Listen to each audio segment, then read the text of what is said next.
The bread of life. When they had crossed over, they came to land at the land of Gennesaret and moored to the shore. When they had come out of the boat, immediately the people recognized Jesus, and when the people of that place recognized him, they sent into all that surrounding region, and ran around that whole region, and began to bring to him all those who were sick on their mats to where they heard he was. Wherever he entered, into villages, or into cities, or into the country, they laid the sick in the marketplaces, and they begged him that they might just touch the fringe of his garment, and as many as touched him were made well whole.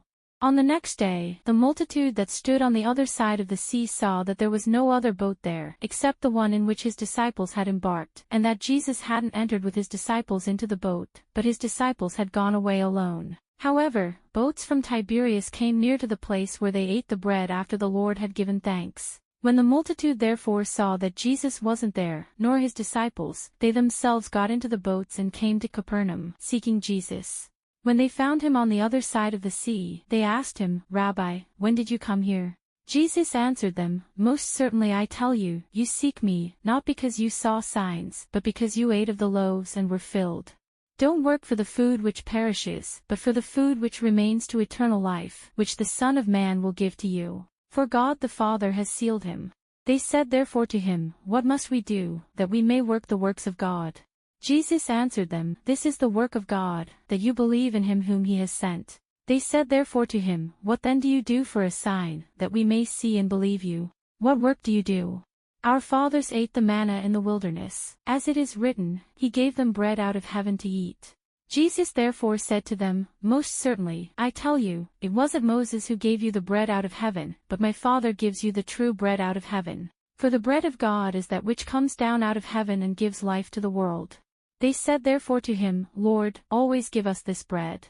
Jesus said to them, "I am the bread of life. Whoever comes to me will not be hungry, and whoever believes in me will never be thirsty. But I told you that you have seen me, and yet you don't believe. All those whom the Father gives me will come to me. He who comes to me I will in no way throw out. For I have come down from heaven, not to do my own will, but the will of him who sent me. This is the will of my Father who sent me, that of all he has given to me I should lose nothing, but should raise him up at the last day. This is the will of the one who sent me, that everyone who sees the Son and believes in him should have eternal life, and I will raise him up at the last day." The Jews therefore murmured concerning him, because he said, "I am the bread which came down out of heaven."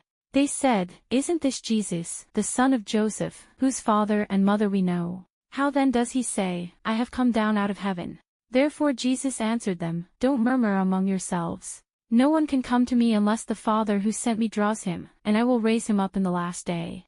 It is written in the prophets, they will all be taught by God. Therefore everyone who hears from the Father and has learned, comes to me. Not that anyone has seen the Father, except he who is from God. He has seen the Father. Most certainly, I tell you, he who believes in me has eternal life. I am the bread of life. Your fathers ate the manna in the wilderness and they died. This is the bread which comes down out of heaven, that anyone may eat of it and not die. I am the living bread which came down out of heaven. If anyone eats of this bread, he will live forever. Yes, the bread which I will give for the life of the world is my flesh."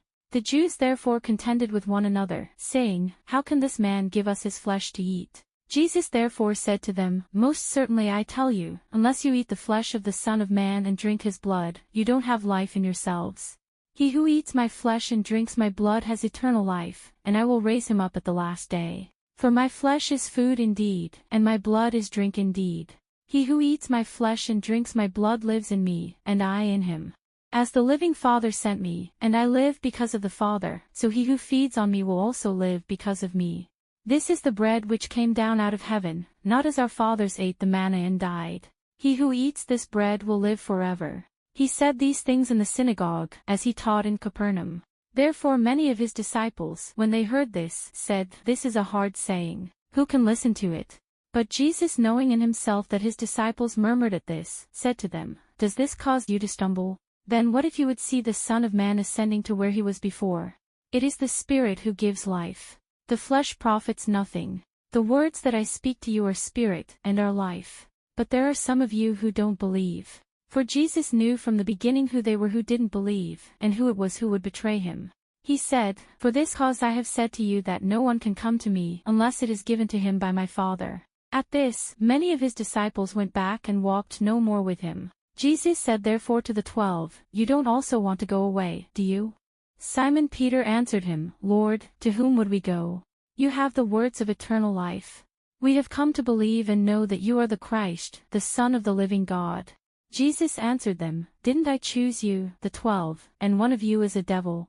Now he spoke of Judas, the son of Simon Iscariot, for it was he who would betray him, being one of the 12.